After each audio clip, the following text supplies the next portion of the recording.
Vamos conversar com ele agora. A gente está tendo o prazer de receber o Dr. Lucas Boarini, que é coloproctologista, membro titular da Sociedade Brasileira de Coloproctologia e mestre em gastroenterologia. Bem-vindo, tudo bem? Bom dia, vários travas-línguas na mesma frase aqui, né? Bom dia, querido. Seja bem-vindo.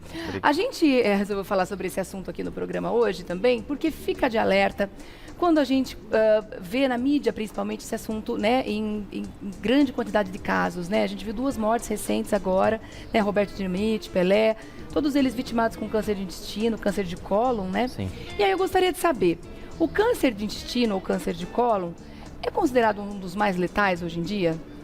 Eu acho que talvez o mais importante é que ele é muito frequente. E quando a gente faz a prevenção e consegue identificar ele no estágio mais inicial, ele tem altas taxas de cura. O problema é que na maior parte desses casos, e foi os casos recentes que foram diagnosticados no Pelé, no Roberto Dinamite, eles foram diagnosticados no estágio avançado.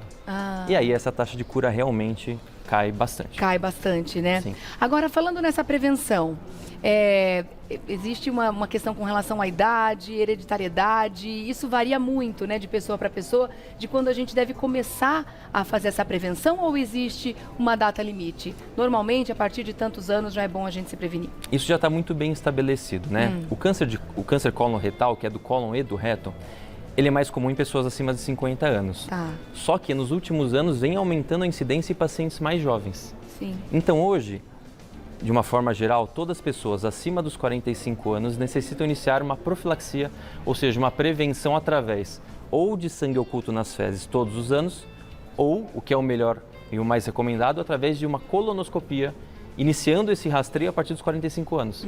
E por quê? A gente sabe que o câncer cólon-retal, na maior parte das vezes, ele nasce de um adenoma, que é um pólipo. Então todo mundo já ouviu falar, eu fiz uma colonoscopia, retirei um pólipo. E quando a gente faz a colonoscopia, a gente retira o pólipo, a gente quebra essa evolução. Então a gente evita que esse pólipo vire câncer um dia. Tá. E outra forma, por que a gente tem que fazer a colonoscopia? O câncer coloretal muitas vezes ele é silencioso.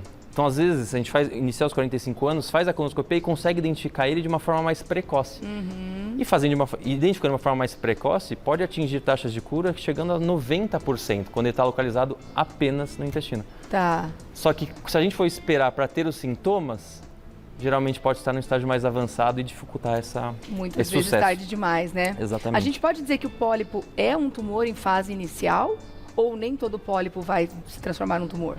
Nem todo pólipo vai se transformar num tumor, mas a gente sabe que o pólipo, na maioria das partes, ele é benigno, mas ele pode um dia virar o câncer.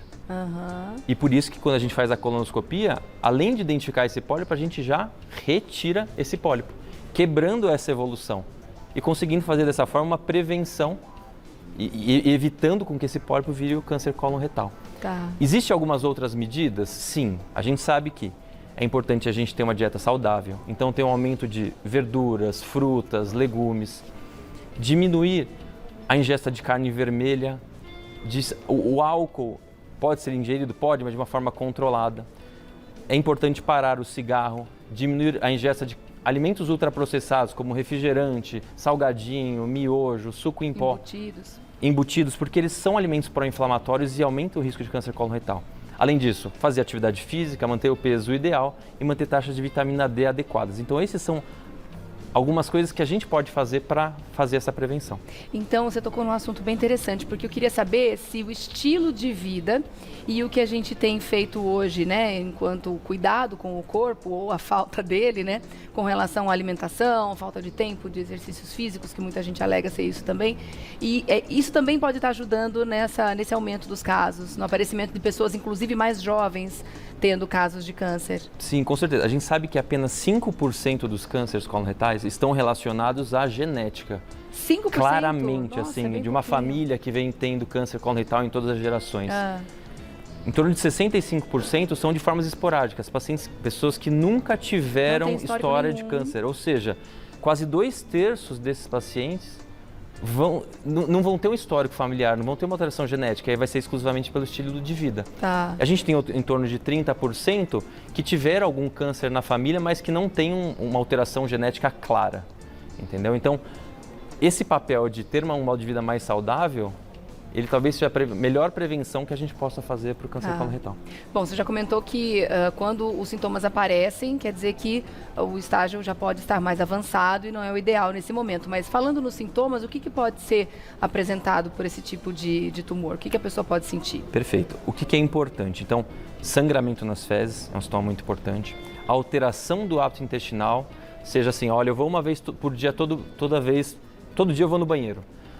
Agora faz 1 mês, 2 meses que eu estou indo 3 vezes por dia, ou então que eu estou indo uma vez a cada 7 dias. Então, essa alteração, tanto para mais quanto para menos, merece uma investigação.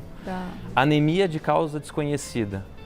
Dor abdominal incólica, quando isso dura em torno de mais de 30 dias, são sintomas que a gente tem que ligar um alerta e procurar um médico que saiba investigar direito. E quem já tem algum diagnóstico de alguma outra condição pré-existente no intestino, por exemplo, uma síndrome do intestino irritável, enfim, outras condições, né?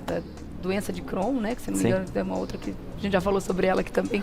Essas pessoas podem ter uma predisposição maior a desenvolver o tumor no intestino por serem pessoas que inflamam com mais facilidade também? A síndrome do intestino irritável não. Não. Agora as doenças inflamatórias intestinais sim. Então a gente tem a doença de Crohn e a retocolite. A retocolite ela está mais associada ao câncer coloretal. E por isso que nessa população a gente faz colonoscopia mais frequentemente. Então, pacientes com retocolite, com mais de 8 anos da doença, a gente precisa fazer colonoscopia a cada 2 anos. Na população em geral, por exemplo, você vai começar um rastreio hoje. Então, acima dos 45 anos, você faz o exame de colonoscopia. Se ele vier normal, você precisa fazer a cada 5 a 10 anos. Que esse é o período onde o pólipo cresce, mas ele não tem risco ainda de virar um pólipo maligno. Então, 5 anos é um tempo seguro para quem teve um exame prévio normal. E se forem encontrados muitos pólipos, aí essa frequência vai diminuir também. Exatamente. Isso vai ser analisado caso a caso, né? Perfeitamente, certo. Regiane. Muito importante conversar sobre isso, viu, meu querido? Obrigada, viu? Imagina, que é isso. Para você fazer contato com o Dr. Lucas Boarini, que é coloproctologista, você vai lá no Instagram e começa a seguir, @LucasBoarini, @LucasBoarini, tudo junto, lá no Insta. Obrigada, meu querido. Obrigado, até uma Regiane, próxima, viu? semana. Muito bom.